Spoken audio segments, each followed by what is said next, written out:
Welcome to Attenuation, a weekly podcast where two friends come together to drink beer, discuss beer styles and trends, and just generally ruminate on the meaning of life, aka beer. If you enjoy your time with us, we invite you to become a weekly listener and subscribe to the podcast. Without further ado, here is this week's episode.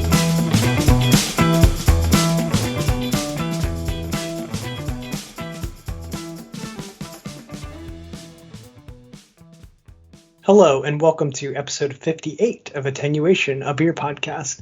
My name is Jason, and I'm joined by my best friend since 8th grade, Steven. Hello. How's it going today, sir? Awesome. Good. You ready to drink beer and talk about a failed beer company? I'm very ready. One I had never heard of until last week. And they were famous for so long. Yeah. So maybe the listener already knows what we're talking about. But yeah, probably everyone I've mentioned this to so far this week has known. Oh, I didn't know either. So we learned a lot. We're talking about Schlitz Beer. Schlitz? Oh, Schlitz. I didn't even know how to say it. Schlitz. Oh yeah, I watched all the commercials. I know called Schlitz. Yeah, it was just a little mix-up of the L and the I there. So we're calling this episode the... Now I'm afraid to say it.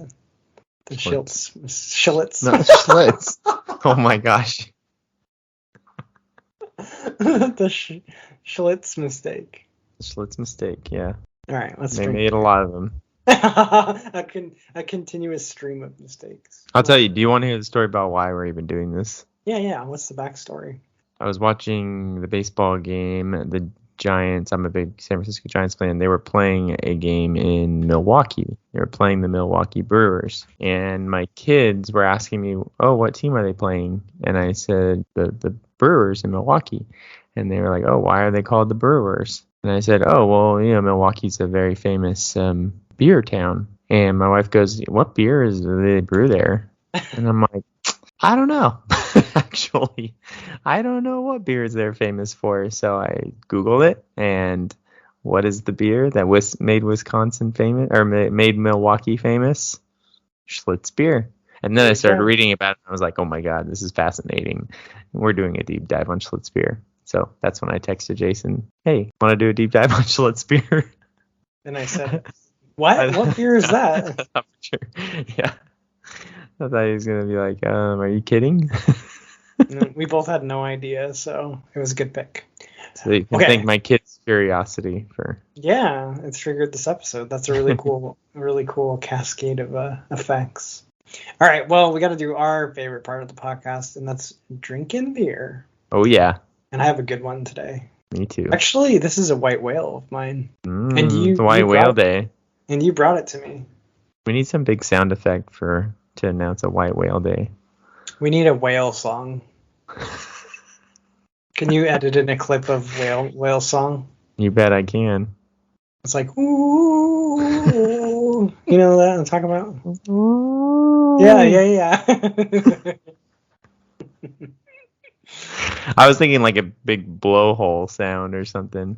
No, majestic. Spewing water out their blowhole. All right, well, artist choice. I'll see what you put in when the episode comes out. I do want to clip in some of the audio clips from these Schlitz beer commercials, though. I might do that. We should. They're amazing. All right, so I introduce my beer, I give nose notes, and then I pass it to Steven to do the same, and then we drink and we give our tasting notes. So today, drum roll please, I have Brooklyn Black Ops, which is their Russian Imperial Stout, and it's aged in 4 Roses small batch bourbon barrels. And I really wanted to try this because we did a deep dive episode on Brooklyn Brewing, and this beer came up, and I got really excited about it because it was. And then what was it like the next week? Yes, you saw it in the store the next week. What? It was like I wouldn't have even known what it was. I would have overlooked it. And I think they only brew it like once a year or whatever. So we perfectly timed the episode without knowing it. Crazy. So I'm excited, and I took it out early, so it's not going to be freezing. Oh, it warmed it up a little. We're learning. So this is jet black, as you would suspect. It has very fine tan bubbles for head, and it smells, wow, powerful smells of bourbon. I see what I suspect. Dark chocolate, coffee, cherry, caramel, dark malt, vanilla even maybe. But yeah, almost like cherry cough medicine. Some powerful smells. Some powerful smells coming off this one, Steven. Oh, did I mention it's 11.6%? Nice. So this is a big one. All right, I'm going to let that sit for a while you introduce yours. All right, well, I'm very, very, very excited about this beer. This is called Dream Team. It is a 10th anniversary beer from Reuben's Brewing in Seattle, one of our all-time favorites. They teamed up with Fort George, which is also a very, very awesome and popular brewery in Seattle, and Great Notion. Oh, cool. Remember, we went to the tap room right across from Caddy Corner from Reuben's. Anyway, I'm very excited. These are three powerhouse breweries from Seattle teaming up to make a hazy IPA called Dream Team. So it's a triple collab? Yep. Fort George, Great Notion, and Reuben's. I don't think I've ever seen a triple collab before. Pretty excited. That's really cool. Yeah. 7.2% hazy IPA. Pouring a very beautiful light straw colored yellow. Pretty good haze to it. A very, very solid retaining foamy head. About an inch of head. Oh, smells really good. It's just like a nice sort of citrus hop aroma. Nothing too complex, just a nice sort of orange rind, grapefruit, just a lot of citrus. It's not super tropical. Just some good citrus and pine, a little bit of hop dankness to the aromas. But yeah, I'm excited. All right. Cheers, sir. Cheers. This is worthy of its white whale status. Yeah? Yeah, this beer is weird. It's breaking my brain. So it's it's an Imperial Stout. It's bourbon, coffee, chocolate, and then sweet dark fruits like fig, plum, and then bourbon, malt, sweet malt, and then on the finish it's like a little bit yeasty. There's almost like a yeast bite on the finish. Really long finish. Okay. So all that's normal, right? You would be like, okay, yeah, that's an Imperial Stout. But it drinks like a light beer. The mouthfeel. Like the body? The body is super light. Which it seems impossible because it's 11.6% alcohol and it's barrel aged. You think it'd be like thick. But it's one, there's zero alcohol. Okay. And then two, I almost want to say it's a con. Like it's almost like too light of a body. Okay. It's because it's like strange. It's like, oh, am I really drinking a stout? And then it's kind of like astringent, like it dries your mouth out a little bit. But it's really good. Like, and it's really different. It's really different. So I love it. It's really interesting. I was not expecting. I don't know what I was expecting, but I was not expecting this. But I really like it. So big thumbs up. Nice. All right, I'm excited to try it now. Yeah, you'll have to see if it strikes you the same way. Just like immediately on that first sip, I was like, "Wait, what is going on? This is so weird." But in a interesting way, in a good way. Okay. All right. Well, mine's pretty good. Not like breaking any sort of molds here.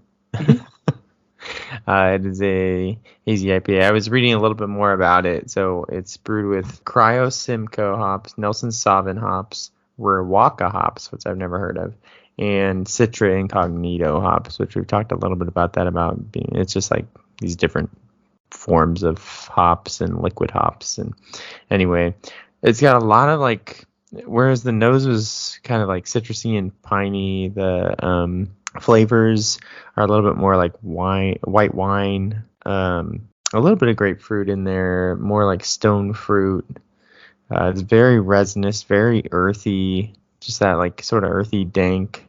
There's a nice like sort of pillowy, soft mouthfeel to it. I think they use oats in the grain bill, so just kind of a nice like really soft drinking beer, nice earthy hop flavors. I mean, it's not blowing me away. I don't know. I've had multiple IPAs like this with this flavor profile, and I don't love it. I feel like a three-way collab is like a committee at that point, and I feel like anything designed by a committee is bad. Yeah, I mean, it's funny. So apparently these three got together 5 years ago. Okay. Or 10 years ago, then 5 years ago. Now, like every 5 years they come together, and so this is number 3 that they've done. Oh, okay. And I don't know. I mean, yeah, you're probably right. A few too many hands in the cooks in the kitchen. Yeah, I've always been sort of fascinated by collaborations anyway. Like, what does that even look like? Are they just coming together and building a recipe together? I don't know. And also, like, you come to get like all of these 3 powerhouse breweries. They come together to build a recipe for a hazy IPA, and I don't know. They use Simcoe, Citra, and Nelson hops. Like, oh, how did you think of that? Totally. I don't know. It's just kind of funny, but it's almost like gimmicky more than anything. But no, I mean, like I said, it's not blowing me away. It's just a hazy IPA with white grape, grapefruit, and stone fruit flavors. Okay. Would you drink it again? Is it a thumbs up or? I mean, I would drink it again, but it's kind of. Sounds like a thumb sideways. Yeah, it's like a thumb sideways. I mean, it's good, but it's not worth chasing down again. That makes sense. Yeah, still 3-way collab. That's still pretty cool. Yeah. No, I mean the idea of it. That's why I got it, just because I was like, okay, it's legit. All right, cool. Well, my thumbs up is gonna have to. My thumbs up is so strong that it should carry the episode. And you brought me 2 of these. I have another one. I'm excited. Oh, I forgot I brought you 2. Nice. I'll get to experience this again in the future. All right, so next we have postscripts and beer news. We have one of each. So postscripts is when we either correct something in a previous episode or return to something we said we would return to. And I gave Steven homework because the last episode we talked about cold IPAs, and he said he hates cold IPAs in our 11 hates episode. And I said, I want to try a cold IPA. Can you find me a widely available commercial cold IPA? And did you find me one, Steven? No.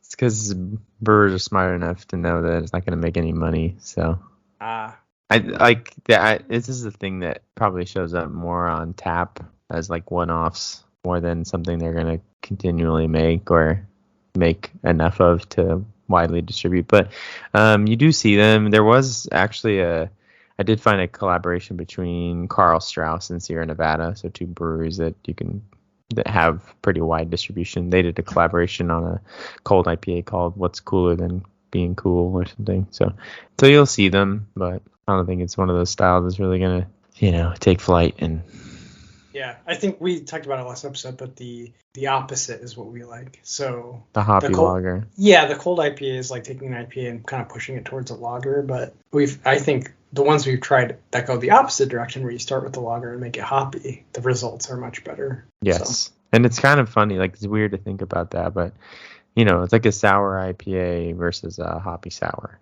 right? Mm-hmm. It's funny. It seems like it should be the same thing, but it's not. It's not. Yeah. It's not. Right, I haven't had very many good sour IPAs. Yeah. The only one I actually like is the New Belgian one that's just called Sour IPA. That one's actually not bad. Okay, I haven't had that one yet. Yeah, find it. It should be. I've seen it. No, yeah, I've seen it. See if you can get a single of it. It's not like mind-boggling, but like it's solid. It is what it says it is. It's a sour IPA. So. Okay, interesting. Yeah. And then you also have some beer news for us. Yeah, this is kind of some sad news.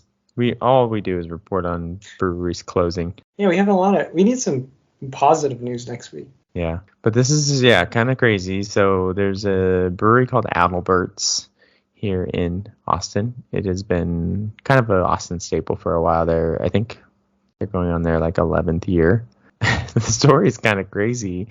They were actually planning kind of, looking forward to what they were going to do for their 11th year and all this stuff. And they noticed that there were a lot of surveyors coming through their parking lot and surveying the land. And so they reached out to their landlord and said, hey, what's going on? And the landlord admitted oh yeah, I think we've decided to sell the land and they're going to tear it down and turn it into an office building or something.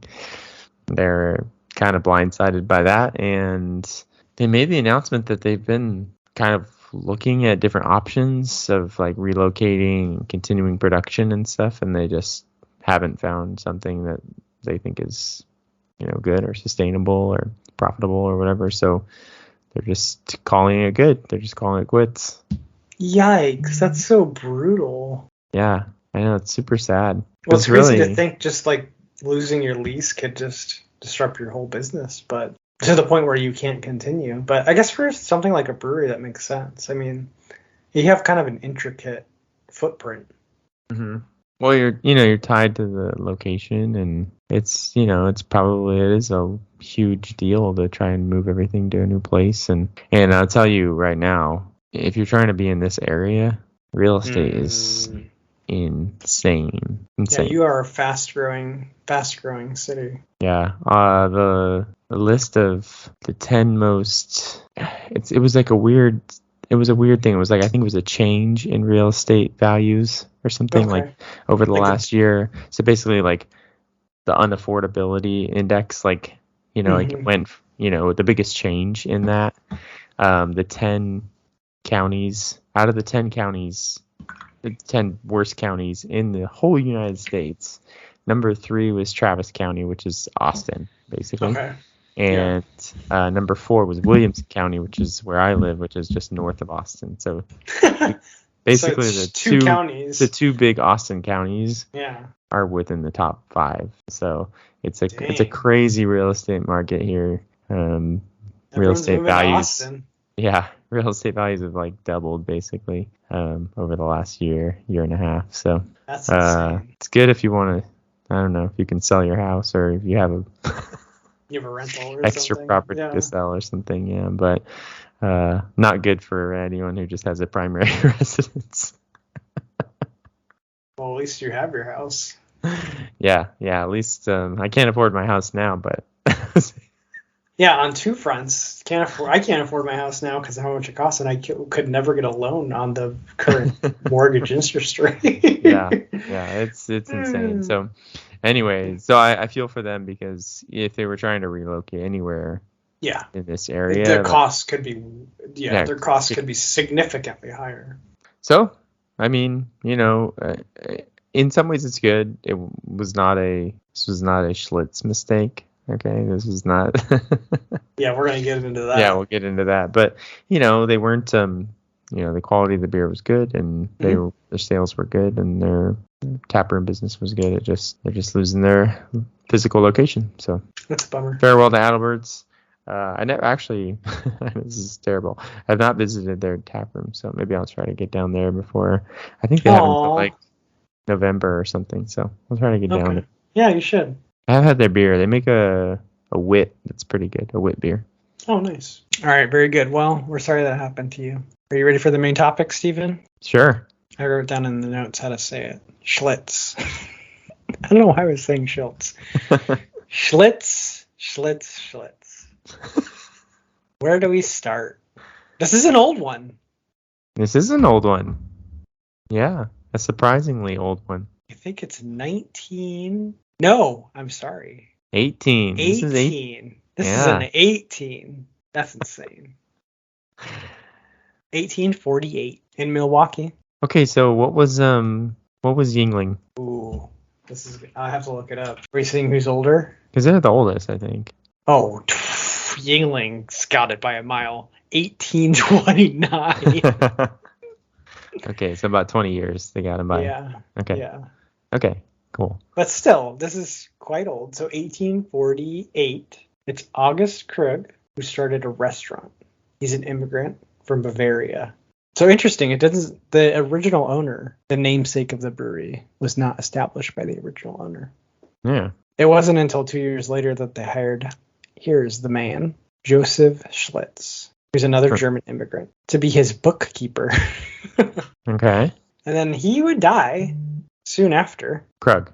Yeah, Krug. Sorry, the original owner would die. And then Schlitz married Krug's widow. Oh, that's weird. Mr. Steal Your Girl. Yeah. Oof. Yeah. Take your business and steal your girl. And then he changed the name to his name. You can't change your name. Yeah. Poor August. Hey, I like the Schlitz guy. He's a gangster. Take your business, take your wife. Mhm. That's awesome. So then over the next 2 decades, they grew to be one of the bigger breweries in Milwaukee. Yeah. They call this is it was once known as the beer that made Milwaukee famous, which is how I found it. Okay. So, yeah, I mean, they grew to be essentially, I think, one of the biggest. Well, breweries, I right? mean, we're jumping ahead a little bit in time, but they were basically going toe to toe with Budweiser in like Okay. the 1940s and 1950s. They were like rivaling Budweiser, which is kind of crazy to think about. Yeah, so it's kind of interesting. So, I think we missed. Oh, so in 1875, Schlitz drowned. Yeah, After, he in a crazy. He was in a ship that sunk. Yeah, he was which going is- back to Germany. Yeah, which is insane. I guess maybe that was a little bit more common than you die in like travel accidents. But yeah, Yeah. kind of insane. The ship sunk after So- striking rocks. Yeah, so it actually kind of went back to Krug's family because August Uline, who was Krug's nephew, he then inherited the brewery, him and his 3 brothers. So the brewery kind of went back to the Krug family and did really well. And there's not a whole lot of, I mean, I think they just, obviously there's kind of a reoccurring theme in all these old breweries is they have to weather the Prohibition storm. Yeah, it happens to all of them. It's like, did you survive? Well, if we're talking about you probably did survive Prohibition because all the ones that didn't really make it to this era. But yeah. Yeah, so they did, and they prospered. So the real sort of meaty history of Schlitz kind of started in the 1940s, where they, like we were saying, went kind of toe to toe with Anheuser-Busch. America was in love with this crappy lager style. From Wisconsin. If you were making American lager, you were a big selling beer. Yeah, so they swapped the lead of best-selling beer in the United States back and forth in the 50s all the way until looks like 1957, and then Budweiser took like a permanent lead. But yeah, to give you an idea of like how big this beer company was, they were going toe to toe with the king of beers.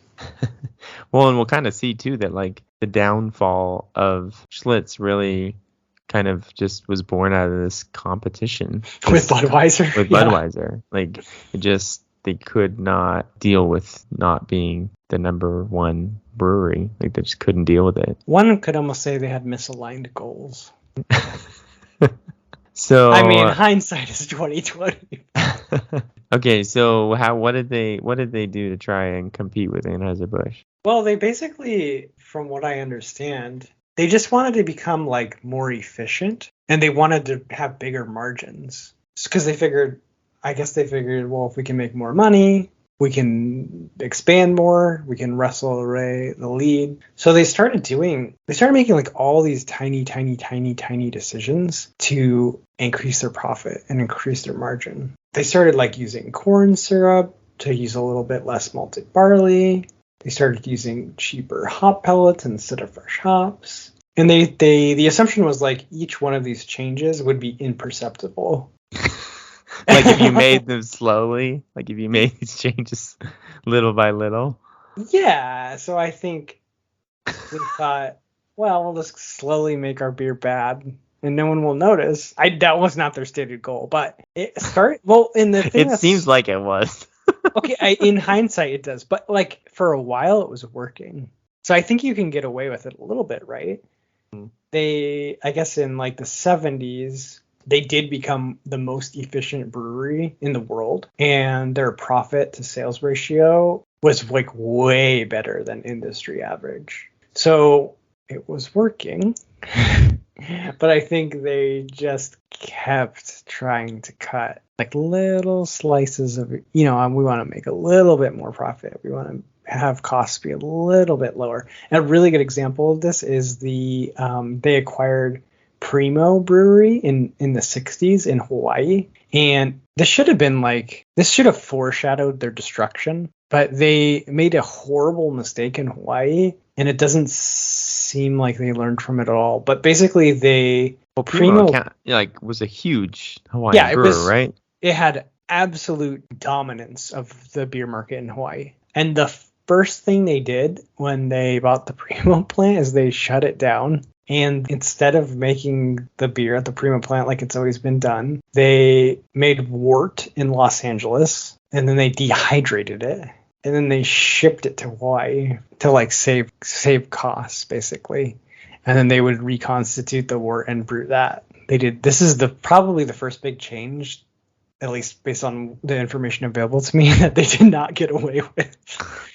Because I wonder if that's even a practice anywhere else. I've never heard of this. Like dehydrating the wort? Like what? Well, I know when you buy like a brew, you can buy wort from like brewing kits, right? Where they send it to you and it's like the syrup. Like they basically, is that what that is? It's wort, right? Because they give it to you. It's like it comes in the little bottle and then you got to pour it into the water. Didn't we do this once? Am I tripping? Well, no. I mean, you can do dry and liquid malt extract. Oh, it's a malt extract. Okay. Yeah. So that's extract brewing. So you have either like full grain brewing or extract brewing. Mm-hmm. I've always done extract brewing, but yeah, I mean, you're just putting malt extract into the water and creating the wort that way. I see. So But I can't imagine you do a full wort and then you just pull the water off of it.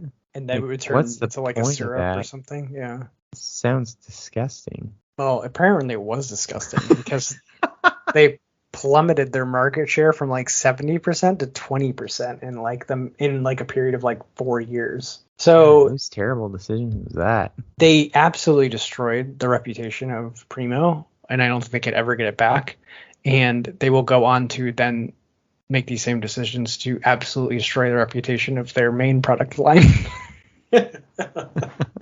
Well, and the thing is too, you had other companies competing, not just Anheuser-Busch, but now you have Miller that's growing, you have Pabst that's growing, and that are like using fairly quality ingredients to make their beers and efficiently. And you're just like, Schlitz just starts making all these terrible decisions in how they make their beer. Well, the next thing they started doing was they figured out they could brew in like less days. It's called like green beer basically. And they cut down, let's see, it says they cut their brewing time from 25 to 21 days and then from 20 to 15 days. But apparently when you do that, the beer is like, it has this horrible haze in it. Yeah, because one of the things you're doing when you lager a beer is you want everything to settle out of it. Okay. That's one of the like classic characteristics of a lager is that cold lagering process of usually, I don't know what Anheuser-Busch's lagering, but probably like 40 days, something like that. It says on this article, and I have to give big props to this article off beerconnoisseur.com. I'm using that and Wikipedia to gather all this information, but they say Budweiser's 32 to 40 days. Okay. Yeah. So, but you're using that time to clarify the beer and let everything fall out of that beer. So if you're doing it, if you're cutting that time, you're just going to get a hazier beer. Well, yeah. So then they started using anti-hazing things like silica gel and oh my God. Yeah, they're just like, it's just insanity. Like, I think one of the things that struck me, like I was just reading this, it's kind of like what I said before. It's like misaligned goals or like misaligned incentives.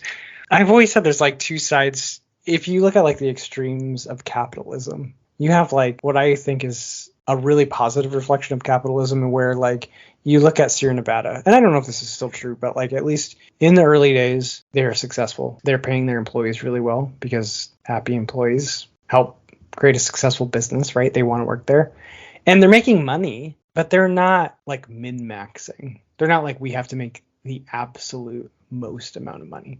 Yeah. So that's like one side of the coin. And then the other side of the coin is like a publicly traded company with a lot of pressure from shareholders where they're trying to like maximize quarterly returns. And that's what this is reminding me of. It's like they're trying to maximize how much money they can make in the short term, but they're not doing a lot of like long-term strategic thinking. And that obsession with maximizing short-term gains will ultimately destroy them. Like it was just a series of thousands of bad decisions. And then they got to a point, to jump a little bit ahead of where we're at, but they basically just destroy their reputation. And once you destroy your reputation, especially on something like a beer brand, it's kind of like Ford. I think they've since recovered, but they had a reputation for being bad cars, and because they had a period where they made really unreliable cars, and they rectified the problem. But like it can take like decades for your reputation to then come back. So it's like they basically broke the cardinal rule of marketing where they absolutely destroyed their reputation. Yeah. And I mean, also, you're talking about beer, right? Like you can't mess with people's beer. Yeah. I mean, I know we crap on bad American lager beers, but like this was the most dominant style of beer in the United States. People like it, and you're still messing with the quality of the beer that they're drinking. Right. And at some point, look, maybe you don't notice the small incremental changes, but eventually you're going to be able to notice like this beer is not as good as it used to be. Right. And this is beer as a commodity. So like this market of beer drinker is different than the craft beer drinker. And I'm not saying that like in a value statement, but like it's almost like when you're talking about someone that like just drinks Budweiser or like just drinks Schlitz beer, right? It's like almost a commodity at that point. It's more like the difference between like a Coke and a Pepsi drinker. Like, I drink Coke. Like, I drink Budweiser. So you have to like, if someone selected you as their brand, where like every time they go to the store, they're buying you, that's your product, right? So yes, yeah. It reminds me of like, and Coke's made like similar mistakes. Like, do you remember like New Coke, where they changed the recipe of Coke? Yeah. And because I guess the backstory, we could postscript this to get it right, but from my understanding, Pepsi and Coke were doing these blind taste tests. And what they found in a blind taste test where you just take like one sip of the soda, Pepsi was like winning. Like everyone was picking Pepsi. And Coke had this like internal panic attack that like, our Coke is not as good as Pepsi. And they made a new formulation of Coke that was sweeter to try to kind of taste like Pepsi. But what they didn't realize and what became clear is that when people drink soda, they don't just drink a blindfolded sip. They drink like a whole can, right? And the people that like Coke don't. Pepsi's fine. Actually, I've switched. I used to really like Pepsi, but Pepsi is really sweet.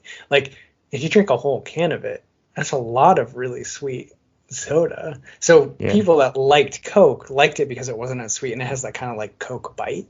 But in that blind one sip taste test, Pepsi does better, but that's not the product. The product is not a one sip blind taste test. It's the whole can, right? It's the whole 12 pack. Yeah. So it's this thing where they like messed with their winning recipe based off a test that didn't actually represent the product. So it just kind of reminds me of that. It's just like you cannot mess up when you're like basically a commodity brand where you're the thing that's what people buy because they like your brand. You cannot throw that away. And that's exactly what they did. Yeah. Well, yeah. So, I mean, it very, very quickly went downhill from there. Mm-hmm. The other thing too is that like when they were adding these new like anti-haze agents, right? So they're like trying to fix problems they're creating themselves, right? They create this problem where they're accelerating their fermentation process. Now, because of that, like you got this haze. Now you're using other ingredients to try and take that haze out artificially. Well, what they didn't realize is that when you put it into bottles and you put a foam stabilizer in it as well, now you have this like protein settling out, and it creates these like white flakes floating in the beer, like mucus. Schlitz is like trying to recover, like, oh no, it's okay, it's fine, it's not harmful, but like anybody drinking beer is like, what? I don't want to drink this, right? It's not like appetizing or visually pleasing. It doesn't look like any beer they've ever had before. And they're thinking, I don't think this is good for me. Or this beer's gone bad, or this beer, like, and so they're just having to do all this like service recovery and marketing to try and make up for these stupid mistakes they're making. And ultimately they have to just do a recall of all these bottles of beer. Yeah, they had to recall a bunch of it. Yeah, you kind of pointed out something that's really interesting too, is that they were like trying to fix problems that they created. Like, another way to make the beer not hazy and need all these like anti-hazing agents, you could just let it lager 15 more days. Yeah, exactly. Letting it lager so that it would just naturally become the thing that you want. But they're like, no, we have to be we can shorten it 2 weeks. Yeah. So it's just like, it's like madness followed by madness followed by madness. So I think that's why it's such an interesting story. And they call this phenomenon the Schlitz mistake because... Or the other thing I saw in this article that I thought was clever phrasing, I don't know if this is the author, but basically like it's just like slices, salami slices. So like just little tiny cost cutting, corner cutting, but like those all add up. You can't just keep slicing off a little piece of something. Like it will add up to a big chunk. The whole sausage. Yeah, exactly. Yeah. So soon after that whole recall debacle, Robert Uline, who was the CEO, he was diagnosed with leukemia and died very shortly afterwards. So then there's just kind of this snowball of people taking over and resigning and these other big beer companies really surpassing them by so much, where eventually they just, well, I guess this will get to the terrible ad campaigns. We got to cover those. Yeah, so I'll try to sneak in a few of these the clips from audio clips from these beers. First of all, commercials were just weird back then. So weird. Like, part of it is I think the commercials were weird on top of being old, but old commercials are just weird in general. So it's hard to say. Like the one I watched, this guy comes into this like party in a house and he's like, "Where's the Schlitz beer?" or whatever. And then there's this like woman, and all of a sudden he just like sees her and he's like runs across the room to her and it's like starts to kind of like hit on her. And it's just so weird. Like it's weird, like kind of like, I don't know, they're like kind of misogynistic, sort of strange, like I don't even understand what's going on. And then somehow they just get to like, if you're out of Schlitz, you're out of beer or whatever. And and then it's this weird jingle, Schlitz jingle. I'm gonna cut it in right now. So cut it in right here. Here's the Schlitz jingle. It's terrible. There's just one Schlitz, yeah, nothing else comes near.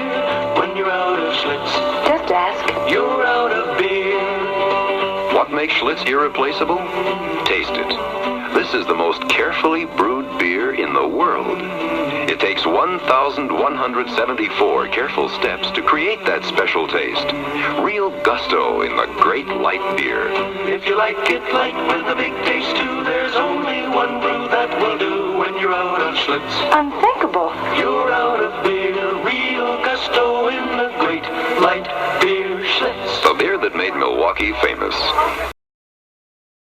Well, and then I watched... There's this whole obsession with like gusto. So like Schlitz beer gives you gusto, and if you take away their beer, you take away their gusto. So there's a bunch of ads revolving around that, which I don't know, was gusto a popular word in the 70s? Because it's not. No. Is it like so? I spent some time in Romania. I speak Romanian. The word for flavor is gust, Gust. So it may be rooted in like flavor. Like, what does gusto mean? Yeah, I bet maybe it has something to do with flavor. Gotta look up the Latin root or something like that. I don't know. Enjoyment or vigor in doing something. Okay, that's kind of a cool word for the beer then. Hearty or keen enjoyment as in eating or drinking. Gusto is Italian for taste. So yeah, gust is flavor, taste. Okay, I guess take away my taste. Take away my gusto. My gusto. Take away my flavor. My enjoyment. I think Schlitz did that to themselves. Yeah. They took away the gusto. Yeah. But yeah, so they had this boxer was he like being threatening, like don't take away my beer or I'll kill you or something? Is that the boxer one. No, he didn't say anything like that bad. We can clip that into, but if you just YouTube Schlitz boxer ad, you'll see it. He basically was like, I don't know. I think it's so hard to say because these ads are from such an old time. Yeah. But the guy's like, what? You want to take away my beer? Like, are you kidding, man? Like, I'll decorate the canvas with you. Like, he's a boxer and he's buff and he has his boxing gloves on. And I guess it read as like a very aggressive. It did not do well. People thought this was like a menacing ad campaign. It got the reputation of like drink Schlitz or we'll kill you. It's like the that's the way it came across. And supposedly they pulled the ad within like 2 weeks and it damaged the reputation of the company. So well, this is better than when I first even Googled what beer is Milwaukee famous for, and I started reading about Schlitz Beer and their disastrous marketing campaigns. I saw this like drink Schlitz or I'll kill you campaign, and I was like, there's no way they actually said that, right? So this does make me feel better that didn't actually, like, that's yeah, there's that no wasn't way. the word for word campaign, because I was like, oh my god. That would be edgy even today. Like Yeah. ads have really pushed the boundaries now, but that couldn't even fly. I don't think in 2022. No. So there's no way they did that in 1970. Yeah. But that was the perception of like, oh, Mhm. you're gonna beat me up and pound me into the ground just because. That's how people felt about the ad. Yeah. Yeah. So. It didn't read that way to me, but I'm desensitized by 50 years of Yeah. increasingly aggressive marketing. So Yeah, at that time it probably did feel very. at that time it was probably like, very whoa, intrusive. Like, oh, I'm. yeah, you gonna punch? Okay, that's weird. So, I think by 1980, now they're just. I mean, they're not even the biggest brewery in Milwaukee. You know, Pabst and Heilemann are bigger, and they kind of started looking for. I don't know how much they were looking for a buyer, but they were definitely these other Milwaukee breweries looking to just take them over. And Pabst made an offer. Both Pabst and Heilemann made offers to take over Schlitz, but were both vetoed by the Justice Department on competition. Yeah, would they think it was going to be a monopoly? Or Yeah, probably. Crazy. Antitrust laws or something. So, but they did allow Stroh Brewing, STROH. They were from Detroit. They allowed them to take them over for $500 million. So I guess it was just a matter of like Heilemann and Pabst.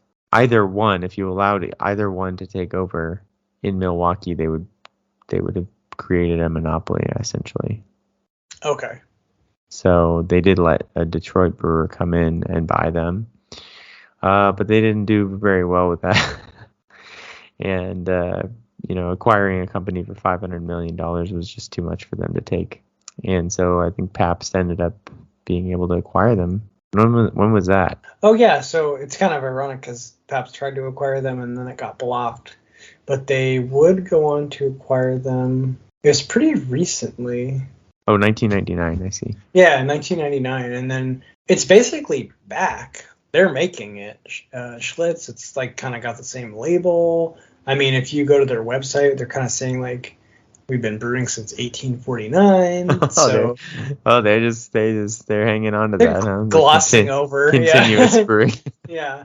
So, I mean, if you look at, I should have maybe read this more, but they have their history posted on their site. I'm sure it's a very rose-tinted glasses version of their history. Yeah, but no, they're making, it says experience timeless taste. So Pabst is pumping out Schlitz, but I don't know how it does now, but it's back. So it's been resurrected by Pabst. Yeah. Yeah, I believe they have a contract with SAB Miller to brew their Pabst Blue Ribbon. They have a beer called Old Milwaukee, and then Schlitz Beer. So 3 different beers, 3 different not very good beers, all being contract brewed by Miller. That's really funny. They're like not even brewing it. They're getting it like, it's like what is it called when you're a very small brewery and you brew in someone else's brewery? It's Yeah, like Gypsy Brewing. Gypsy Brewing. It's Yeah. like Gypsy Brewing, but on like a ultra commercial scale. It's a crazy story. I mean, I understand why. I don't know how we had never heard of it. It's like a prime example of how we have beer podcast, but we know nothing about beer.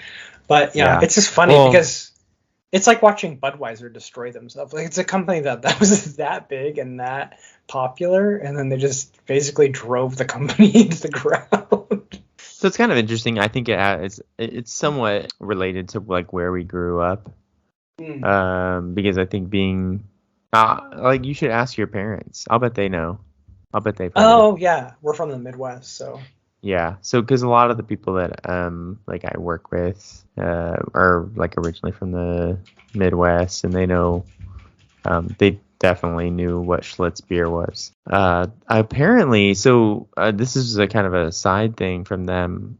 I never really knew much about like what malt liquor was.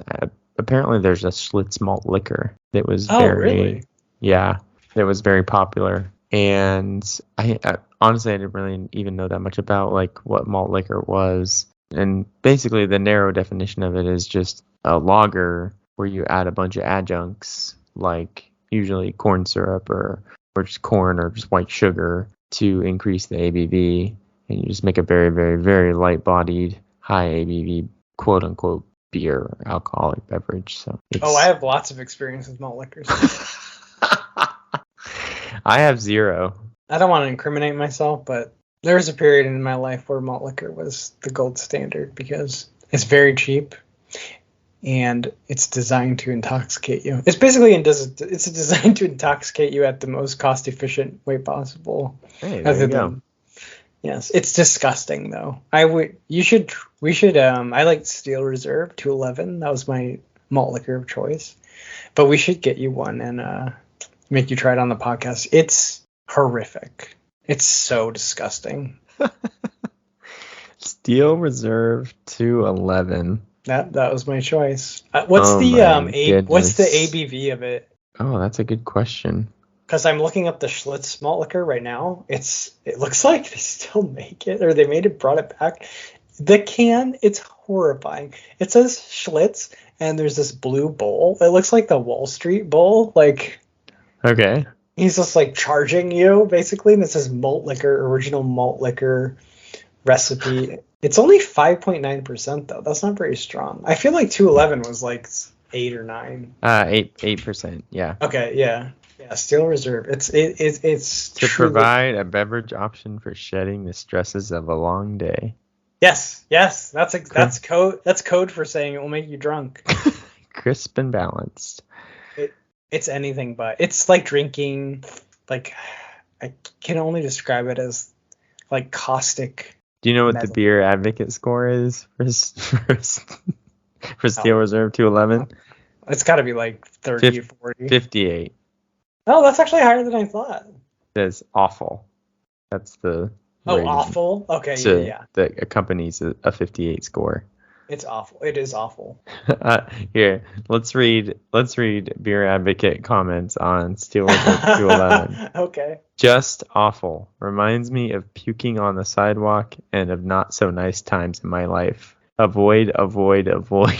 Yeah. I think that's perfect. I can't wait to try it. That's a perfect review. They make it in tall cans. You can get one of those. Great. Very excited about that. Yeah, so malt liquor. That's the style I need to start dabbling in. No, you do not. Start with if you want, you got to do barley wine. That's the connoisseur's malt liquor. Okay. Yeah, right. Well, it's kind of funny because if you actually do a really broad definition of malt liquor, kind of basically all beer, any beer that's over like 5% alcohol is a malt liquor, right? It's malted barley. But really, like the more narrow definition has come to represent these beverages that use a bunch of cheap adjuncts to increase the ABV, a little bit of malted barley. Yeah, I would. If I was going to do a definition of malt liquor, it's like where the prioritization is on the strength of the beer rather than they don't They Right. don't taste good. Right, yeah, not taste. Just ABV. That's it. Yep, ABV is the focus. And like making it, I guess, somewhat passively drinkable. Yeah. But yeah, King Cobra, Old English, Steel Reserve, Colt 45, Mickey's.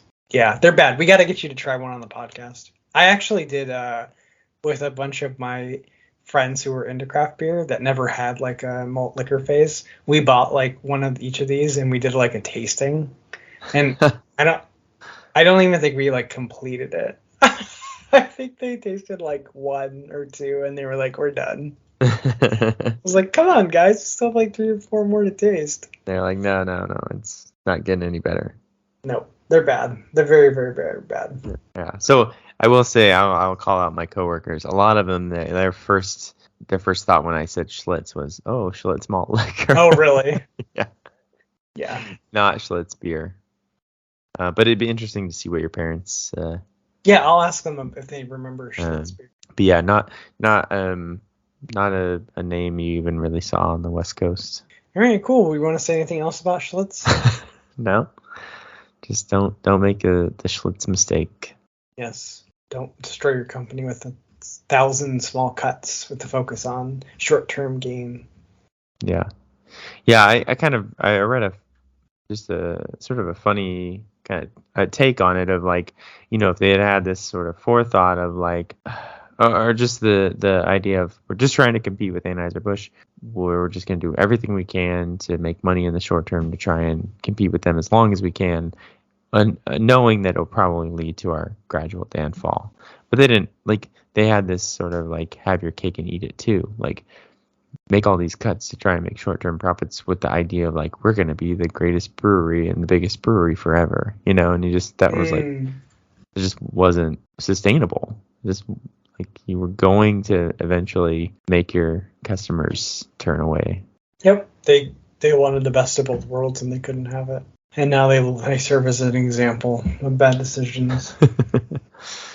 Hey, they still exist though. Brewing continuously. Yeah, I guess. I guess the real story is that someone will buy you no matter how bad you mess up. And then I guess they're just living off nostalgia at this point from people who remember the good Schlitz beer from the 60s. I do wonder if I assume they're not cutting all these crazy corners on the modern recipe. So right. Maybe it's good again. We should try to get one. All right, cool. Well, I think that is a good deep dive onto Schlitz Brewing. This is Attenuation, a beer podcast. You can reach us at attenuation.podcast. And we are also, is that our Instagram? That's our Instagram. Sorry. Woo. This Imperial that 11%'s hitting hard there. It's hitting hard. Our email, is contact.attenuation@gmail.com, but it's easier to find us on Instagram at attenuation.podcast. And this has been episode 58 of Attenuation, a beer podcast. My name is Jason, and I'm joined by my best friend since 8th grade, Stephen. That's me. And we are saying cheers, and we'll see you next week for episode 59. All right, cheers, buddy. Cheers. Excuse me, champ. Great fight. Now, we'd like to take away your Schlitz and have you endorse our beer. You want to take away my gusto? Say, you tickle me. You want to take away my Schlitz, my gusto? Well, I'm going to play Picasso. And put you on the canvas. You're going to be down for a count so long, they're going to use a calculator. Take away my gusto. If you don't have Schlitz, you don't have gusto. Brother, you don't have beer. Schlitz. Thanks for listening to this week's episode of Attenuation, a beer podcast. Don't forget to subscribe to the podcast and follow us on Instagram or Facebook for more fun content. Catch you next week. Cheers!